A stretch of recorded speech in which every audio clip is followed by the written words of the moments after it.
জানি বকুলপুরের রানী ঝলক দিতে জানি এসো ধর হয় গো রূপনগরে রানী আমি নাচাই নাচাই নাচাই বকুলপুর নাচাই বকুলপুর আরে নাচাই বকুলপুর।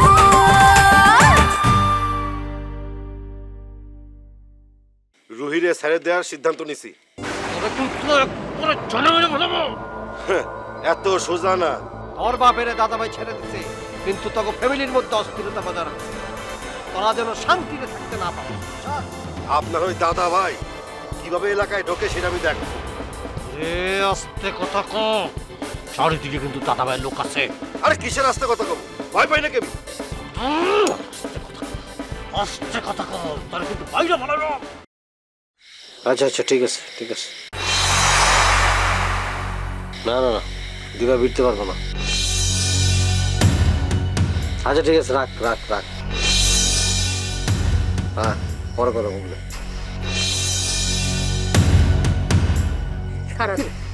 তুই এত রেখে এনে আপনি উগান্ডারে পিস্তল দিয়েছেন কেন? আরে পিস্তল দাইছি মানে বাঁচানোর দিকে। ও যেভাবে সিলাইতেছিল যে কোনো সময় কপালে এসে গুলি লাগতো। আপনারা আপনারা জুজুর ভয় দেখা গ্রামবাসীরা ভীতু বানায় রাখছেন। এই জুজুর ভয় না, দাদাভাই সম্পর্কে জানোস না এই জন্যই কথা কইতেছিস। জানার দরকার নাই, আমরাই তৈরি হইতাছি। তৈরি হইতেছিস মানে কি মনে করছেন? হ্যাঁ আপনি দিবা ভাবির লগে থাকবেন না দেখে দিবা ভাবি একলা হয়ে যাব না। গ্রামের সব মানুষ থাকবো দিবা ভাবির পাশে। দেহি দেহি কোন দানো বাহে এই বকুলপুরে। চুপ না আমি চিল্লামু, আমি চিল্লামু। আপনি বাইর করেন আপনার পিস্তল, দেহি আমার কি হয়। আমার কপালে ধরেন, বাইর করেন। 100 বার আমি চিল্লামু, আপনি পিস্তল বাইর করেন, তাক করেন। তোরে কইতাছি আস্তে কথা কইতে তুই চিল্লাইতেছিস কি? ঘটি ভাইয়ারে ছেড়ে দেন, ছেড়ে দেন কইতাছি।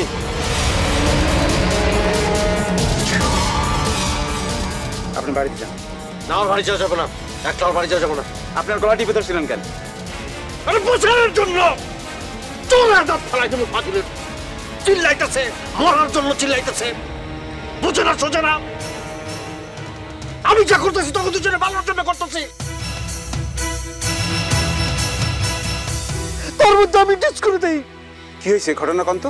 তোর জানার কোনো দরকার নেই, এটা আমাদের পারিবারিক ব্যাপার স্যাপার। যে চিত্র দেখলাম এইটা যদি হয় পারিবারিক ঘটনা। আর খোঁজা মেরা কথা কষ্ট তো দারুণ নিয়ে যা। চলেন। আমার রাইতে আপনারা আব্বার কাছে থাকতে পেছি। আচ্ছা ঠিক আছে চলেন, আসেন। যা দেয়া করছে আমি যন্ত্রণায়।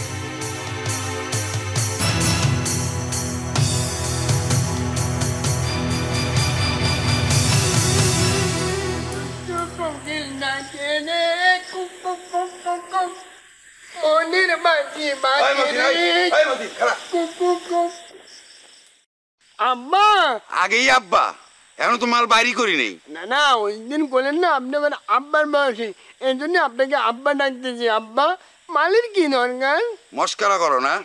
ওই তোর খলিল ভাই আম্মারে কি কইছে? হ্যাঁ মানে আম্মা কইতে না পারলে পরে দিবা কবি না, ম্যাডাম কবি।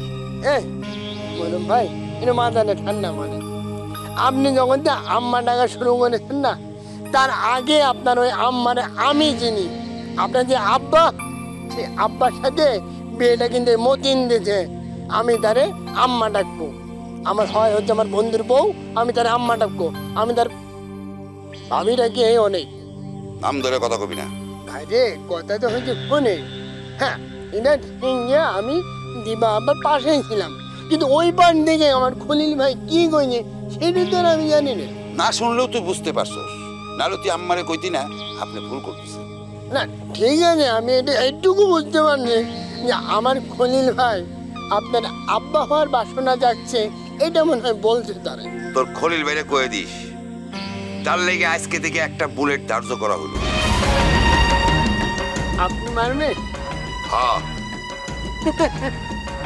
আপনি মনে হয় ভুলে যাচ্ছেন আমার খলিল ভাই এলাকার নির্বাচিত মেম্বার। এই কথা যদি সে শোনে থানায় যে আপনার নামে জিডি করবো, মামলা করবো। করলে করবো, ডরাই নাকি তোর খলিল বাইরে?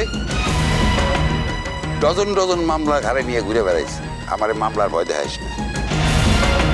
তোর খলিল বাইরে আম্মার কাছে মাপ চাইতে কবি, নাইলে দিন গুনতে কবি। টাইম মাত্র 7 দিন। না ঠিক আছে, এই কথা অবশ্যই আমার খলিল ভাইয়ের কাছে পাওয়া উচিত, কিন্তু ভাই আজকে আমি করতে পারবো না। আজকে আমি আমার মার কাছে থাকবো, পরে যখন আমি যাবো তখন বলবো। কবে কবি সেটা তোর ব্যাপার, দিন কিন্তু এখন থেকে শুরু হয়ে গেল। জি আব্বা, এখন আমি যাই। যা, এদিকে কই গেছিলি? ও ছাদ দরবার বানতে গেছিলাম। ওই বাড়িতে তো ঘোরাঘুরি কিসে? ফোয়ারা তো নাই। ভাবি আমাকে খুব চাই। ভাবি চাই মানে? না না, আপনি যেটা বুঝতেছেন সেটা না, মানে মুখটা মনে ভাবি কয়েছে যে আমি তো একা থাকি, তুই একটু আসলি মাঝে মধ্যে, তোর সাথে গল্প গুজব করলাম, এতে আমার একটু ভালো লাগলো, টাইম পাস হলো, এই জন্য। মদনাগিরি করার আর জায়গা পাস না? না, পাড়া দিয়ে একদম টাইল করে ফেলাবো। আম্মা আমি এরকম ডাল খাই না। ডাল হচ্ছে শরীরের জন্য, মানে আমার শরীরের জন্য খুবই হানিকর। আবার মস্করা শুরু করলি না? দাঁড়া, তোর মস্করা। ফাজিলের ফাজিল, আমার সাথে মস্করা করো না। একদম আজকে ডাল বাইর করে ছেড়ে দিতাম। আর ফালতু।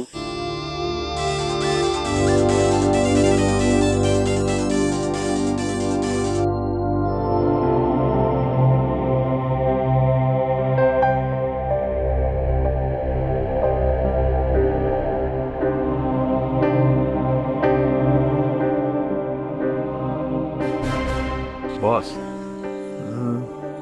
বস আমি চান্দু। কিরে চান্দু, তুই এখানে? ভাবি পাঠাইছেন, রাইতে আপনার লগে থাকতে কইছেন। চলে যা, আমার কারো লাগবো না। দুনিয়াতে একাই আইছি, একাই চলে যাবো। এটা তো আপনার অভিমানের কথা বস। ভাবি কইতেছিলেন মাঝে মাঝে আপনার সুগার নীল হয়ে যায়। হইলে হইব, নিজে আসে নাই, ধরে পাঠাইছে। আপনিও তো আনতে যান নাই ভাবি। আরে ওইটা কেমন শ্বশুর বাড়ি নাকি আমি যাবো? আপনার শ্বশুর বাড়ি না, কিন্তু আপনার পোলার তো শ্বশুর বাড়ি। এই বিয়ে আমি মানি না। আপনি এত জোরে কইতেছেন কেন এটা কিন্তু আমি জানি বস। কাউকে শোনাইতে চান এই তো? আসলে এই বিয়ে আপনি ঠিকই মানেন। পোলারে রুহির লগে বিয়ে দেবেন বলে নাটক করে নিগারের লগে বিয়েটা ভাঙছেন, আর সেই আপনি কইতেছেন যে এই বিয়ে আপনি মানেন না। আমি কই কি বস, একটু শক্ত ভূমিকা রাখেন। দিব্যা ম্যাডাম কিন্তু গ্রামের সব মানুষ এক করতেছে। কি কইতাছস তুই? আপনি তার ছড়াই রাখেন। কতবার কবুতরে চান্দু, আমি এইসব করতে বাধ্য হইতেছি। হেলে তো আমি আপনার কইতেছি, আপনি শক্ত ভূমিকা রাখেন। আপনি যত আপোষ করবেন তত ওরা পায়া বসবো। তোর ভাবিরে সেভ করার লাগেই তো আমি কিছু কইতে পারতেছি না। ভাবিরে সেভ করুম আমি, আপনি শক্ত হন। অহনার সেটা সম্ভব না। সোলেমান মিদার সাথে চুক্তি হয়ে গেছে, তুই এখান থেকে যা। আর যা তোর ভাবিরে গিয়ে ক আমার কাছে কোনো লোক লাগবো না। আমার কাছে লোক আছে, দিবানন্দিনীর লোক, রঙ্গিলা। ওই সাইড আপনার কি দেখাশুনো করবো? ওরা আপনি বিদায় করে দেন।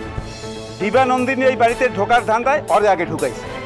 এত বোঝা লাগবো না তো, বুঝছ নাই আমি কি কইতেছি? যা এখান থেকে। না, ভাবি যেহেতু কইছেন আমি এই বাড়ি ছেড়ে যাবো না।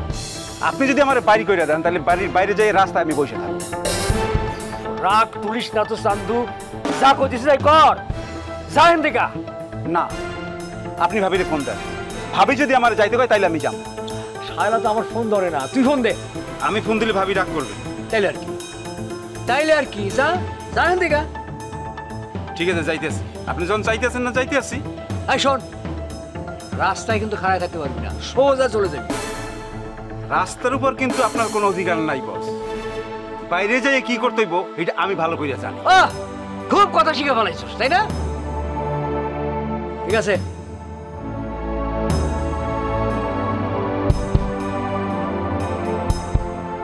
আয় ভিতরে আয়। আয়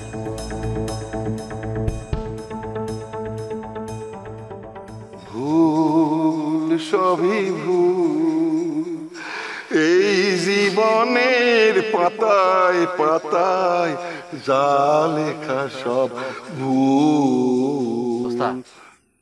কাল আতাখার চায়ের দোকান উদ্বোধন।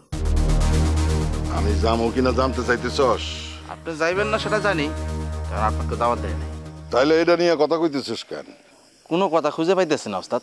কথা যদি খুঁজে না পাস তাহলে ক চাচা তুমি আসাসা না আচাচা চটা চাছো কেন?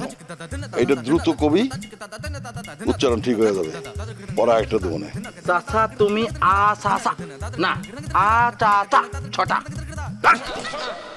ছটা না চটা চটা চ চ চটা চটা চটা।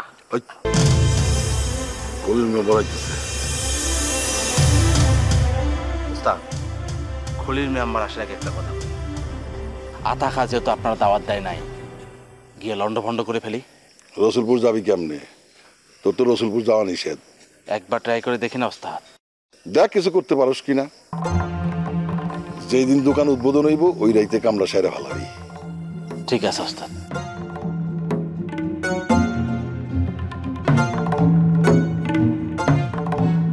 আসসালামু আলাইকুম। আপনি সালাম দিলেন কেন? সালাম তো আমি আপনারে দিব। আপনি হইলেন জনপ্রতিনিধি। আগে সালামের উত্তরটা দেন। আসসালাম ওয়ালাইকুম সালাম বলেন। ওয়ালাইকুম আসসালাম। অর্ডার দে। চিনি কম। জি আমারটা চিনি বাড়া দিস। বসেন বসেন। সুস্বাগতম সুস্বাগতম শাহবাজপুরে আগমন। না একটু দেখতে এলাম। ভালো করছে। রাইতে কিন্তু আমার বাড়িতে খাওয়া যাবেন না, এতক্ষণ থাকা দেব না। আরে থাকেন থাকেন, গ্রামে গেলে তো কষ্ট পাইবেন। এমনিও কষ্ট পাইতেছেন। নিগার তার বাপের দোকান আপনার দিয়ে উদ্বোধন করায় নাই। না, সেই জন্য আমার কোনো দুঃখ নাই। আছে আছে, দুঃখ আছে বইলেই আপনি এখন শাহবাজপুরে। আপনি এখানে বসে আছেন কেন? আপনাকে রসুলপুরে গেছিলাম, এই মাত্র শাহবাজপুরে ঢুকলাম।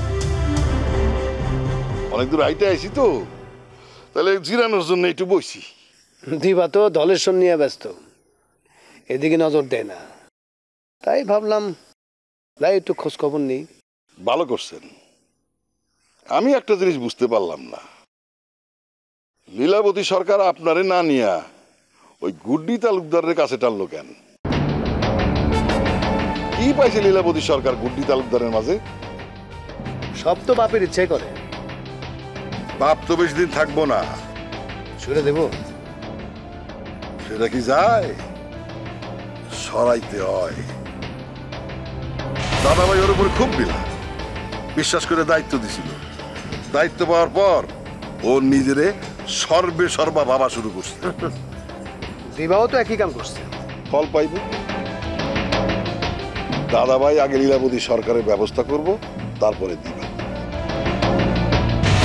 তিনি আবার এক লগে দুইটা কাম করে না, একটা একটা করে সারে। আপনি কেন যে ইলেকশন করেন না? পিছন থেকে খেলার মজা দেয় আলাদা। দেখেন না দাদাভাই পিছন থেকে খেলে। তিনি আসতেছেন কবে? সেটা কইতে পারব না। হঠাৎ তিনি জনসম্মুখে আসতে যাচ্ছে কেন? আরেক রহস্য তৈরি করতে। রহস্য তো তৈরি হয় অন্ধকারে, আলোতে সেটা ভেঙে যায়। বাদ দেন, যার বুঝ তার কাছে। কিন্তু আপনি আবার নিগারে বিয়ে করতে চাইতেছেন কেন? চাইছিলাম, যে ব্যবহারটা সে আমার সাথে করলো। বাপের বাসা বাদ দিয়ে দেন। এই ধরনের কাম খলিল করে না। ভালো তো, ঢাকায় যে গেলেন কোনো লাভ হইছে নাকি যে লাভ সেই কদু? লাভ হইব না কেন?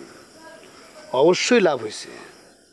কোনটা লাউ কোনটা কদু সব পরিষ্কার। ভাই আমি আছি আপনার সাথে।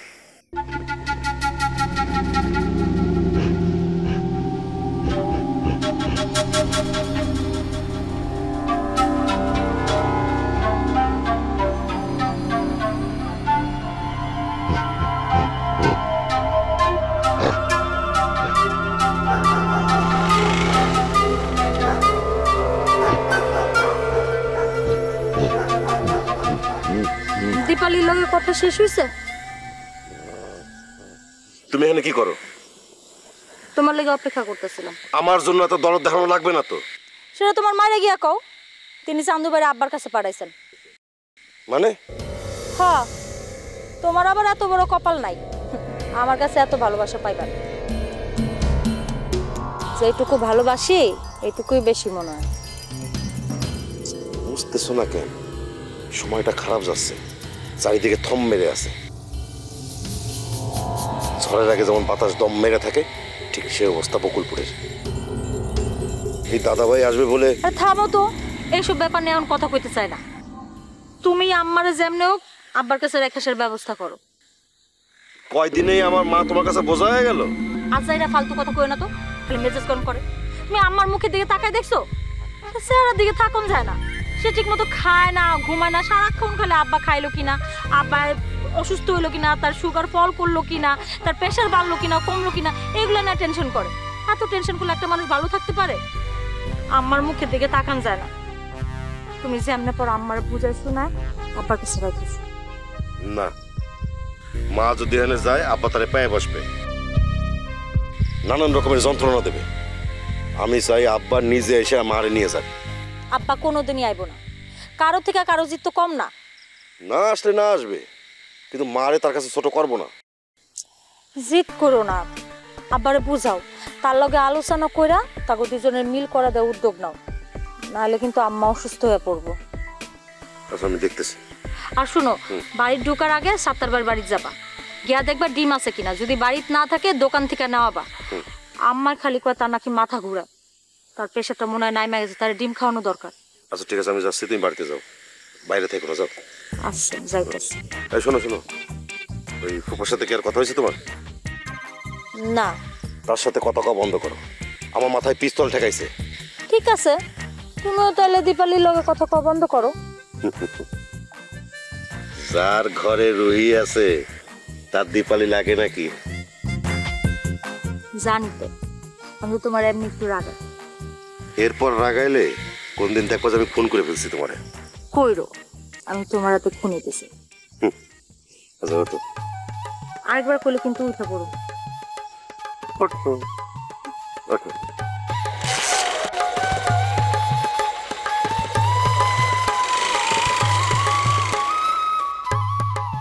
নিগা, ও নিগা, নিগা কি করে নাই? আরে একটা খুশির খবর আছে।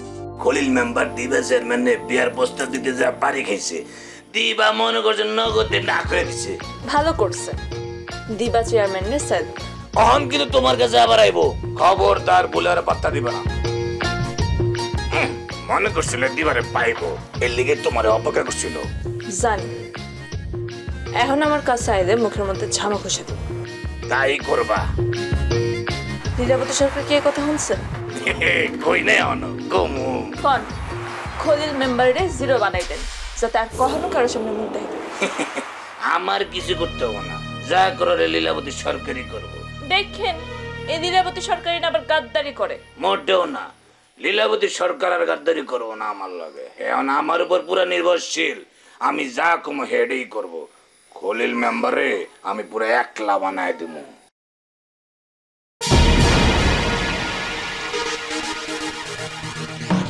আমার বুঝ নিয়ে আমারে থাকতে দেন।